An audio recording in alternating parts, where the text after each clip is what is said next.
தமிழ் சினிமாவோட காமெடி கிங்னு எல்லாராலையும் கொண்டாடப்படுறவர் கவுண்டமணி. 80களில் உச்ச நடிகர்களுக்கு இணையா தியேட்டர் வாசல்ல இவருக்கும் கட் அவுட் வச்சு கொண்டாடினாங்க. ஒரு காமெடி நடிகருக்கு கட் அவுட் வச்சதெல்லாம் தமிழ் சினிமா வரலாற்றிலே அதுதான் முதல் முறை. அந்த அளவு தன்னோட காமெடி மூலமா ஒட்டுமொத்த தமிழர்களையும் இவர் கவர்ந்திருக்காரு.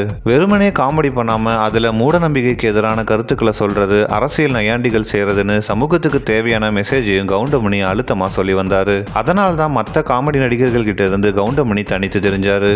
85 வயசான கவுண்டமணி இப்பவும் சில படங்கள்ல ஹீரோவா நடிச்சிட்டு வராரு. இவ்வளவு எஃபர்ட் போட்டு அவர் நடிக்கிற படங்களை பார்க்கும்போது உண்மையிலே பரிதாபமா தான் இருக்கு. தமிழ் சினிமாவோட லெஜெண்டரி காமெடி நடிக்கிற அந்த படங்கள் எல்லாம் கிட்டத்தட்ட உப்மா படம் ரேஞ்சுக்கு தான் இருக்கு. ரீசெண்டா ஒத்த ஓட்டு முத்தையாங்கிற படத்துல இவர் நடிச்சாரு. அந்த படத்தோட டீசரும் வெளியாகி இருந்துச்சு. அதை பார்க்கும்போது உண்மையிலே கவுண்டமணிக்கு இது தேவையானதான் கேட்க தோணுது. இப்பவும் இவரோட காமெடியை பார்த்து தான் தமிழ்நாட்டில் பலரும் தூங்குறாங்க. அப்படி இருக்கும்போது நல்ல கதைகளா தேர்வு செஞ்சு இவர் நடிக்கலாம். ஆனா அதை விட்டுட்டு ரொம்பவும் மோசமான கதையில ஒரு உப்மா நடிகருக்கு இணையா கவுண்டமணியை பார்க்கும்போது உண்மையிலேயே வேதனையா தான் இருக்கு. இனிமேலாவது கவுண்டமணி தன்னோட லெவல் என்னன்னு தெரிஞ்சுக்கிட்டு அதுக்கு ஏத்த படங்கள்ல மட்டும் நடிக்கணும்னு ஒரு ரசிகரா அவர்கிட்ட சொல்ல தோணுது. ஹீரோவா தான் நடிப்பேன்னு பிடிவாதம் பிடிக்காம குணச்சித்திர வேடங்கள்ல கவுண்டமணி நடிக்க ஆரம்பிச்சார்னா நிறைய நல்ல கதாபாத்திரங்கள் அவரை தேடி வரும். ஒரு ரசிகனா இதெல்லாம் என்னோட தனிப்பட்ட கருத்துக்கள் மட்டுமே. நீங்க இதை பத்தி என்ன நினைக்கிறீங்கன்னு கமெண்ட் செக்ஷன்ல சொல்லுங்க. மேலும் இந்த வீடியோ பிடிச்சிருந்தா லைக் பண்ணுங்க. இது போன்ற வீடியோக்களுக்கு தொடர்ந்து நம்ம சேனலை சப்ஸ்கிரைப் பண்ணுங்க.